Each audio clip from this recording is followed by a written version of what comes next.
Ini baru setengah perjalanan tapi saya sudah bisa membayangkan bagaimana kondisi jalan ketika malam hari karena tidak ada penerangan sama sekali. Bisa dibayangkan kita harus menandu warga dengan beban melewati jembatan gantung ini. Kita mengharapkan jalan itu supaya bisa diperbaiki, supaya ketika kita punya hasil di sini kita bisa jual di pasar. Inilah sungai yang tiap hari harus dilewati oleh siswa-siswi Sekolah Dasar Negeri Salutahongan untuk menuju ke sekolah. Selamat pagi anak-anak sekalian. Status saya di sini masih honorer, kemudian umur saya juga sudah 40. Tahun ini gaji kita di sini gajinya 350.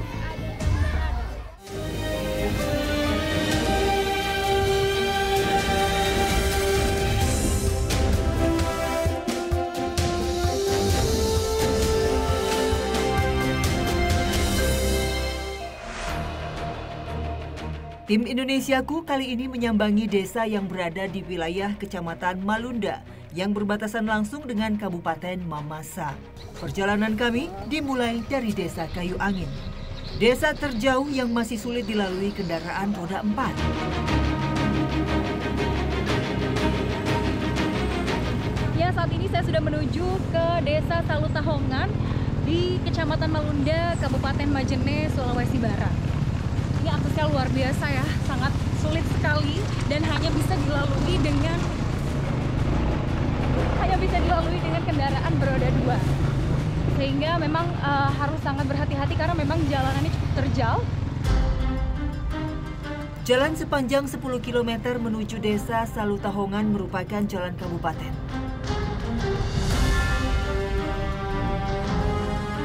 Di tahun 2015, sebagian jalan ini sempat dicor beton, tapi kini kondisinya sudah rusak. Entah sudah berapa kali warga meminta perbaikan jalan, tapi hingga kini tak kunjung ada jawaban. Ya, saat ini kita sudah sampai di setengah perjalanan, berada di Desa Lomban Timur ya. Ini baru setengah perjalanan tapi saya sudah bisa membayangkan bagaimana kondisi jalan ketika malam hari karena tidak ada penerangan sama sekali. Dan juga jalan yang sempit ini juga membuat akses mungkin sangat sulit ya bagi pengendara sepeda motor gitu ya, membawa barang banyak kalau berpapasan dengan pengendara lain.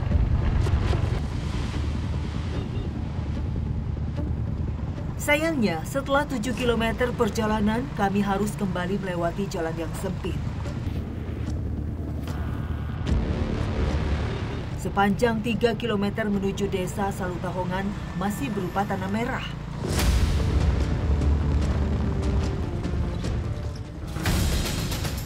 Padahal, jalan inilah yang menjadi akses keluar dan masuk warga Desa Salutahongan untuk menjual hasil bumi mereka.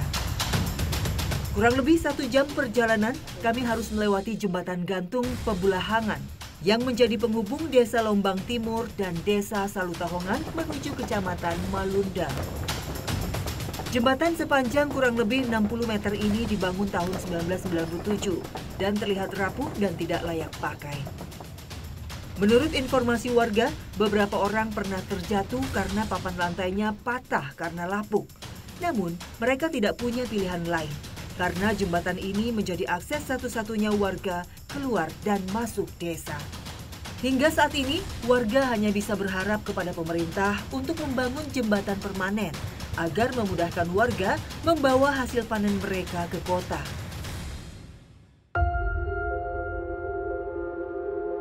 Inilah Desa Salutahongan yang terletak di ujung timur Kecamatan Malunda, Kabupaten Majene.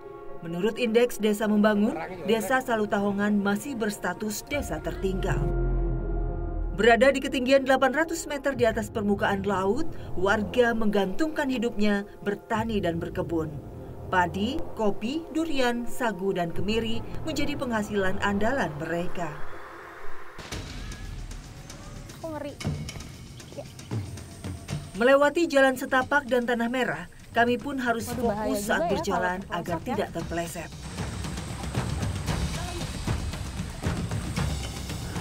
Ternyata aksesnya sulit sekali. Saya pikir 2 km itu hanya jalan biasa dan ternyata setelah melewati ladang-ladang sawah, kita harus menyeberangi sungai dan ini banyak sekali bebatuan. Bu, tunggu Bu, sebentar Bu. Oke, kita kemana Bu arahnya? Setelah berjalan kurang lebih 30 menit, akhirnya kami sampai di tempat pembuatan sagu. Daerah ini berupa rawa-rawa dan berada di pinggir sungai, sehingga pohon rumbia tumbuh subur di sini. Warga biasa menyebutnya pohon sagu. Usia panen pohon sagu berkisar 6-7 tahun. Ayunan parang yang tajam terus menghantam pohon rumbia. Saya pun ingin mencoba merasakan bagaimana menebang pohon rumbia ini. Nampaknya terlihat mudah ya, saya mau mencoba ikut menebang pohon rumbia yang akan menjadi sagu ini. Pak, boleh coba nggak Pak? Boleh ya Pak ya? Ini langsung dipotong aja ya Pak? Iya. Oke.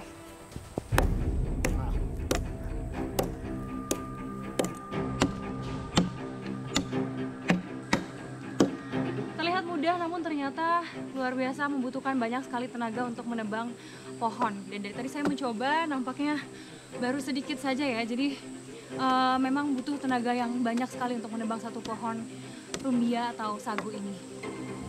Pak, ini masih lama ya Pak? Berapa lama biasanya Pak? Pak, kayaknya saya nggak kuat lagi. Boleh gantian Pak, nanti saya gantian lagi Pak. Rumbia adalah tumbuhan monokotil yang termasuk ke dalam keluarga palmae. Tanaman ini hanya memiliki satu titik tumbuh, artinya batangnya tidak memiliki cabang. Rumbia dapat tumbuh mencapai 16-30 meter dengan diameter batang bawah bisa mencapai 80 hingga 90 cm. Tanaman sagu ini tumbuh subur di daerah tropis basah dan daerah yang berlumpur.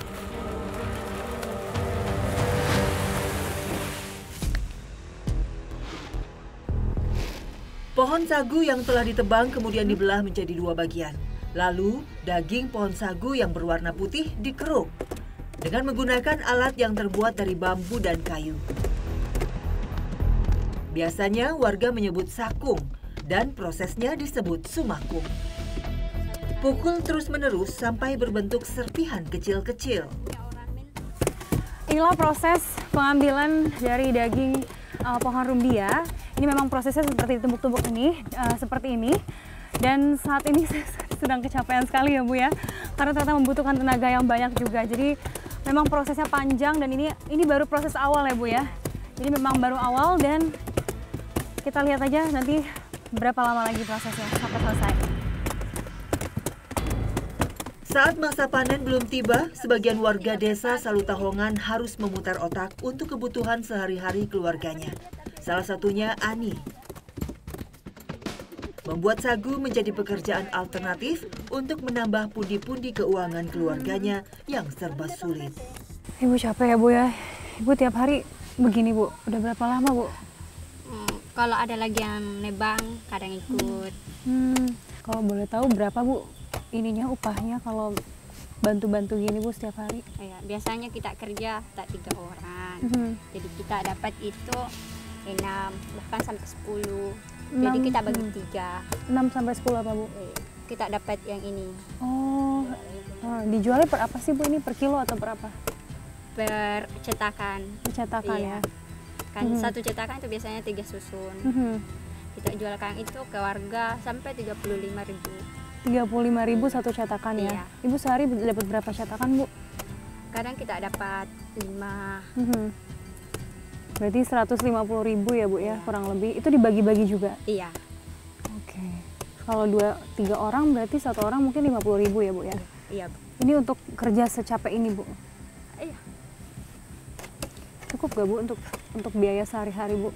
Kalau biasa hari-hari memang tidak. Tapi mau tidak mau itu yang kita kerja. Ya, kita harus terima berapa banyak yang kita dapat.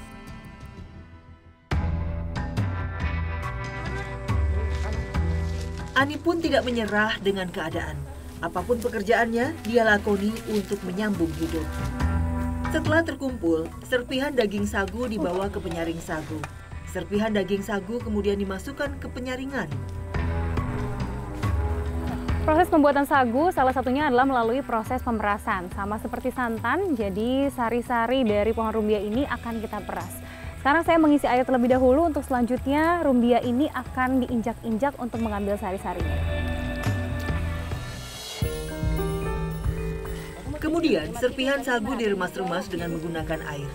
Untuk mendapatkan saripati sagu, biasanya warga Salutahongan menggunakan kaki untuk menginjak-injak agar pati sagu dan air keluar. Salah satu proses yang unik dari pembuatan sagu adalah dengan memeras sagunya dengan metode diinjak-injak. Nah, saat ini saya sedang mencoba metode ini, jadi saya sedang menginjak-injak sari sagu yang tadi sudah kita dapatkan. Dan perasaan saya jujur campur aduk karena mengetahui bahwa sagu ini nanti akan dimakan ya. Tapi tadi kita sudah memastikan bahwa kaki yang digunakan untuk menginjak-injak sagu ini sudah dibersihkan terlebih dahulu. Hasil perasan saripati sagu mengalir bercampur air ke tempat tampungan yang sebelumnya telah disediakan.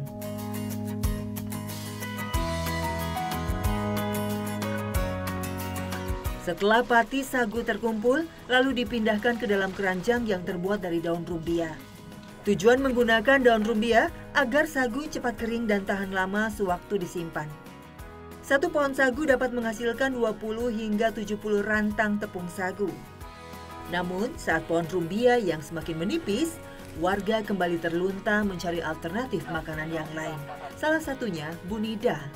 Ini biasanya kalau dijual berapa, Bu? Ini cuma 20.000 saja. 20.000, Bu? Iya. Tadi bukannya Ibu bilang 30 ribuan ya? Iya, kalau dapat 3 cetakan ini kan bisa 35.000. Ini kan cuma 2, cuma 1. Jadi cuma 20.000 bisa. Jadi memang dijualnya biasanya per 3 cetakan ya, Bu ya? Iya. Keadaan ekonomi keluarga yang tak kunjung membaik membuat warga terus berusaha dan berharap pemerintah bersikap adil untuk kesejahteraan warga yang tinggal jauh dari perkotaan.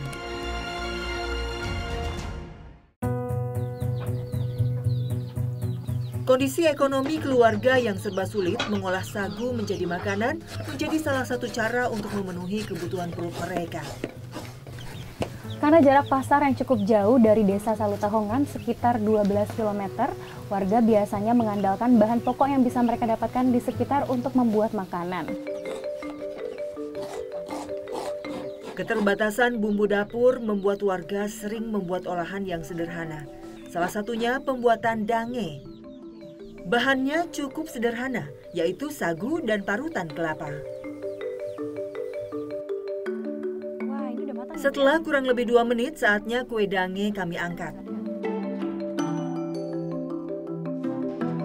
Ini dia hasil tadi dari masakan yang kita coba. Jadi memang simpel sekali cara pembuatannya dan bahannya juga sangat sederhana sekali. Penghasilan yang tak menentu kerap membuat warga desa Salutahongan memanfaatkan apa saja yang ada di hutan maupun di kebun. Salah satunya Bu Ani. Mengolah sagu untuk dijadikan makanan menjadi solusi saat simpanan beras sudah menipis. Ibu ini sudah jadi ya? Jadi Iya. bisa langsung dimakan? Iya, Ini Ibu sering makan ini? sering. Ini sudah jadi makanan pokok sebenarnya. Kan kadang-kala kita panen padi ladang itu 1 tahun sekali. Jadi ini yang jadi makanan pokok kita kalau sudah tidak ada beras. Karena akses jalan itu susah. Mau kita tukar beras ke pasar itu kan susah. Harus melewati jalan yang penuh bebatuan. Jadi susah. Jadi untuk dijual saja di sini itu harganya sangat hanya 25.000 saja. Harapannya ke depannya apa, Bu, sebagai seorang ibu rumah tangga? Harapannya tentunya kita berpatuh pada pemerintah, di mana kita mengharapkan jalan itu supaya bisa diperbaiki, supaya ketika kita punya hasil di sini kita bisa jual di pasar, ke pasar. Kan kalau cuma kita jual di sini harga segini aja, cuma 25.000 aja.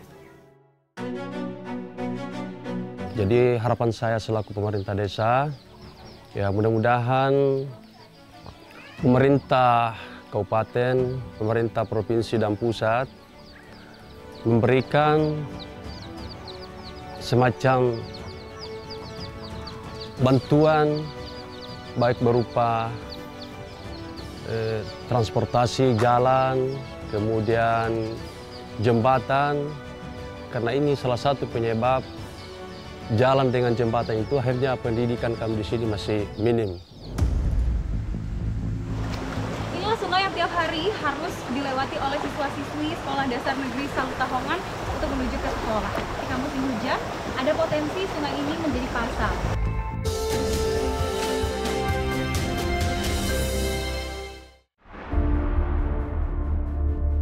Dikelilingi kawasan hutan lindung, Desa Salutahongan memiliki potensi alam yang melimpah. Kemiri menjadi salah satu sumber penghasilan lain warga Salutahongan. Cara panennya pun cukup mudah. Para ibu mengambil buah-buah kemiri tua yang jatuh dari pohonnya.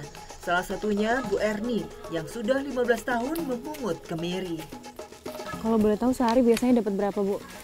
Kita dapat sehari biasa 20 kilo. Biasa juga kalau belum panen kita dapat 10 kilo lah. Itu kalau dirupiahin berapa, Bu, dapatnya? Biasa kita dapat kalau 10 kilo biasa kita dapat 50. Kalau boleh tahu Ibu sebulan kira-kira dapatnya berapa, Bu, penghasilannya di sini? Kalau sebulan ya palingan kita dapat 300, 400. Tapi kalau tidak panen ya tergantung juga.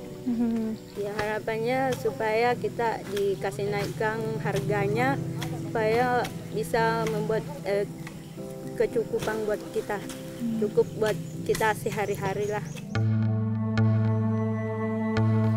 Kemiri bisa dipanen setelah pohonnya berusia 5 tahun lebih. Itu pun hanya 2 kali dalam setahun, di bulan Februari dan November. Di kondisi terbaiknya, sebatang pohon kemiri bisa menghasilkan lebih dari 100 kg buah. Namun, saat musim hujan, bunga kemiri banyak yang rontok, sehingga panen pun susut hingga 50%. Rata-rata para ibu bisa memungut kemiri 10 hingga 25 kg. Sayangnya, pendapatan itu hanya didapat saat musim panen saja.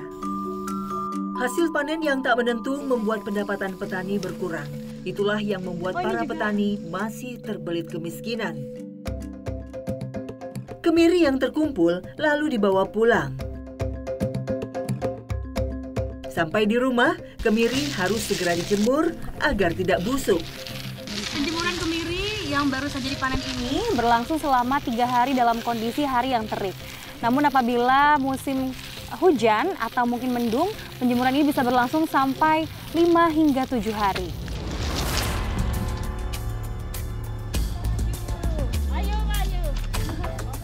Seusai dijemur, kemiri akan dipanggang. Tujuannya agar biji kemiri mudah pisah dari kulitnya.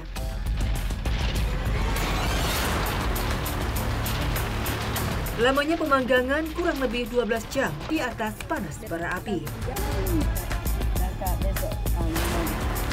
Setelah diangkat, kemiri yang masih panas direndam ke dalam air selama 10 menit agar kulit kemiri lebih rapuh saat dibuka.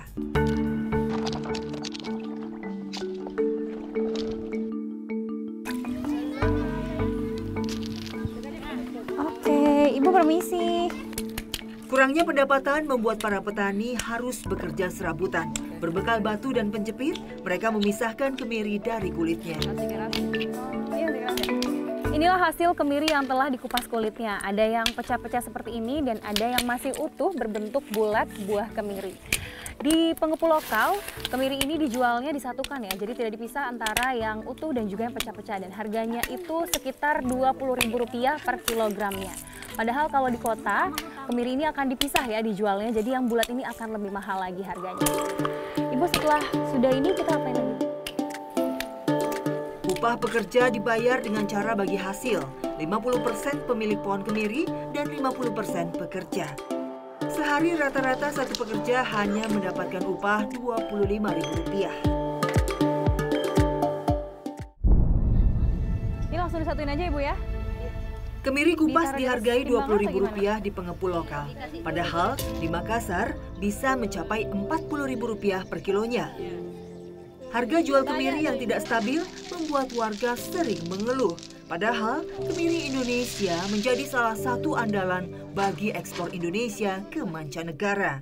Seharusnya dapat mendorong berkembangnya kegiatan industri sehingga dapat meningkatkan perekonomian rakyat.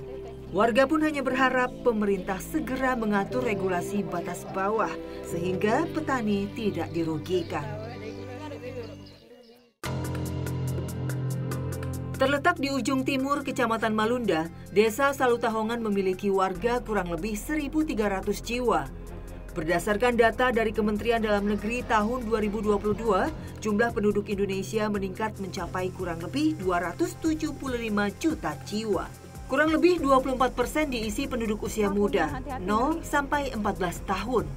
Generasi penerus yang berpeluang besar memajukan bangsa dan negara seharusnya berhak dan layak mendapatkan akses pendidikan yang memadai dan berkualitas. Namun, bagi siswa SD Negeri nomor 21 Salutahongan, Kabupaten Majene ini masih jauh dari kata layak. Inilah sungai yang tiap hari harus dilewati oleh siswa-siswi Sekolah Dasar Negeri Salutahongan untuk menuju ke sekolah. Memang pada saat ini kondisi sungai sedang surut, namun ketika musim hujan, ada potensi sungai ini menjadi pasang.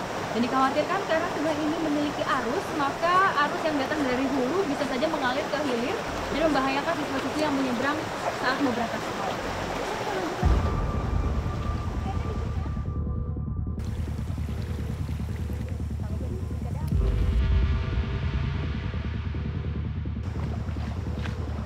Tak adanya jembatan penyeberangan yang bisa dilewati ke sekolah membuat puluhan siswa yang berada di Dusun Salubiru terpaksa harus menyeberangi sungai untuk menimba ilmu di bangku sekolah yang terletak di Dusun Salutahongan dengan desa yang sama.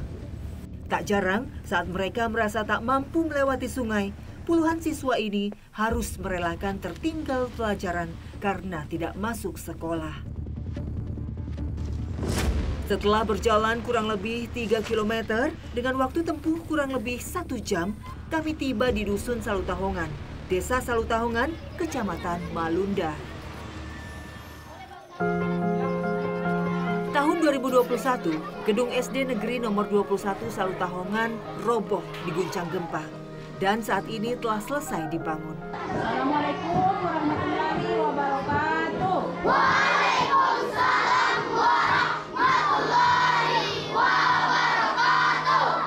Namun sayangnya belum dapat digunakan kembali. Para siswa pun terpaksa menumpang di sekolah MTS Nur Ain Aini Salutahongan.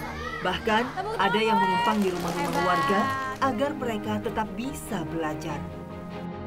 Tak hanya para siswa belajar dengan fasilitas yang seadanya, para guru didik pun masih berstatus sebagai tenaga guru honorer. Salah satunya Bu Rusmaidah. Pagi Bu Eda, tadi saya berangkat ke sini lewat sungai gitu Bu, jalannya jauh sekali dan berbahaya sekali ya Bu ya. Ini prihatin sekali Bu, perasaannya bagaimana Bu sebagai guru di sini Bu? Sebagai guru dan juga sekaligus sebagai orang tua, ya merasa sedih sih. Kemudian khawatir juga, takut anak-anak pergi, siapa tahu ada takut menyeberang sungai. Ada yang ya kita tahu kan kalau sudah menyeberang sungai ya takutnya ada yang hanyut atau bagaimana. Kalau boleh tahu status Ibu sekarang? Status saya di sini masih honorer, kemudian umur saya juga sudah 40 lebih. Tahun ini gaji kita di sini gajinya 150 per bulan ya Bu ya? Iya. Kira-kira cukup nggak Bu untuk memenuhi kebutuhan? Untuk kebutuhan sih ya nggak cukup. Harapan saya sih mudah-mudahan pemerintah memperhatikan kami yang ada di sini, terutama di SD 21 Salutahongan. Kemudian bagi saya juga yang umurnya sudah ini 40-an lebih, pengabdian juga pasti dalam. Di sini kita juga tidak dapat tunjangan-tunjangan apapun ya. Karena biasanya itu kan terpencil, kalau terpencil kan dapat dan terpencil ya kan. Tapi di sini tidak dapat terpencil. Itu saja honornya tadi yang tidak semua.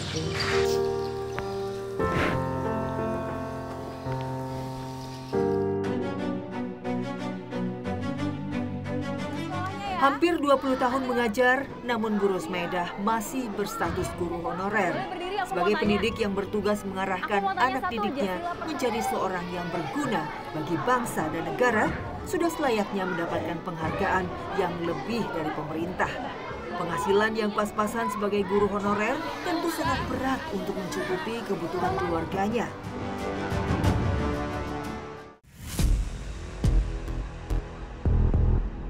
Bisa dibayangkan kita harus menandu warga dengan beban melewati jembatan gantung ini.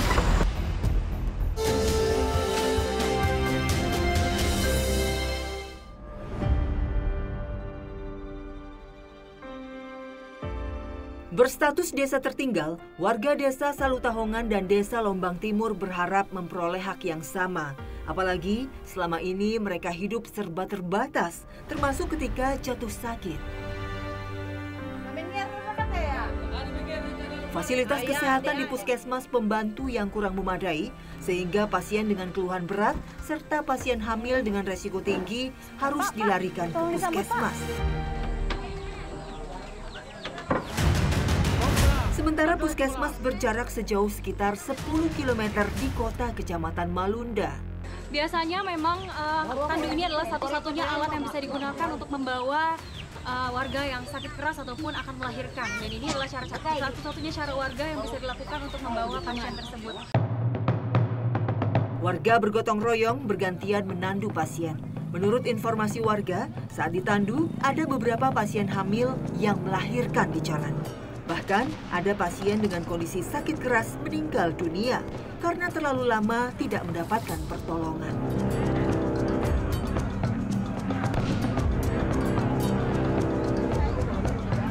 Akses jalan yang terputus oleh sungai membuat pasien terpaksa harus ditandu melewati jembatan gantung Pembulahangan. Ya, bisa dibayangkan kita harus menandu warga dengan beban melewati jembatan gantung ini. Ini bahaya sekali ya, katanya jembatannya juga sudah cukup rapuh, sehingga ada potensi kalau misalnya yang membawa ini juga ikut terperosok ya, dan juga mungkin kita seluruh rombongan ini juga ikut terperosok di bawah jembatan ini. Sebenarnya, warga takut ketika membawa pasien melewati jembatan gantung ini. Selain alas kayu yang rapuh, kondisi tali baja pun sudah mulai berkarat. Namun, warga tak punya pilihan lain. Akses jembatan ini merupakan jalan satu-satunya menuju puskesmas.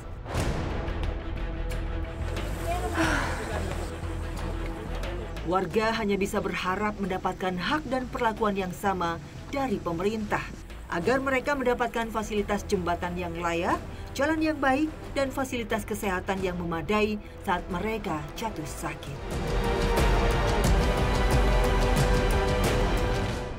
Sulbar itu memiliki 575 desa, ada 73 kelurahan.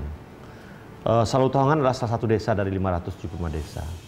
Ini desa dengan status tertinggal, ya. Ada kurang lebih 1.327 jiwa, ada kurang lebih juga 278 kakak di sana.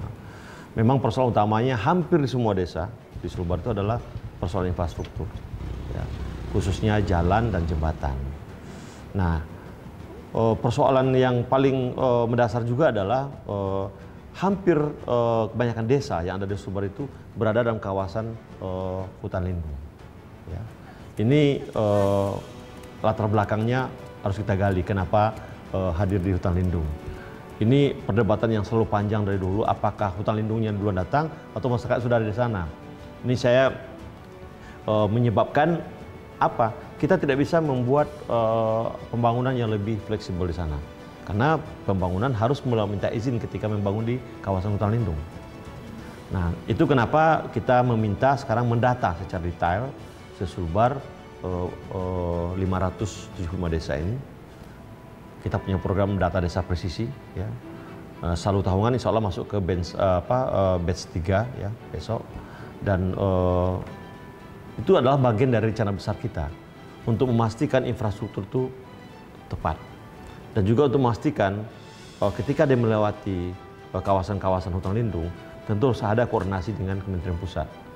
Pemerintah pusat, dalam ini adalah Kementerian Lingkungan Hidup. Kita pastinya memetakan dengan jelas terkait dengan status desa dan juga kawasan yang ada di sekitarnya. Dan sekali lagi saya mengatakan tidak mudah juga untuk membangun daerah-daerah yang berbatasan dengan kawasan hutan lindung. Karena konsekuensi hukumnya juga tidak mudah. Apakah pemerintah provinsi memberikan perhatian? Pasti, karena itu adalah masyarakat kita. Hanya kita juga harus pastikan pembangunan atau fasilitas yang akan dibangun oleh pemerintah provinsi atau kabupaten itu tidak melanggar hukum juga. Karena ketika kita mencoba bersinggungan dengan kawasan-kawasan hutan lindung, itu konsep hukumnya juga tidak mudah. Tinggal dan hidup lebih dari 1 abad. Sayangnya, warga desa Salutahongan belum mendapatkan hak kepemilikan tanah. Mereka hanya bisa berharap mendapatkan kebijaksanaan dan solusi dari pemerintah atas tanah yang mereka tempati hingga saat ini, agar mereka bisa hidup tenang dan sejahtera.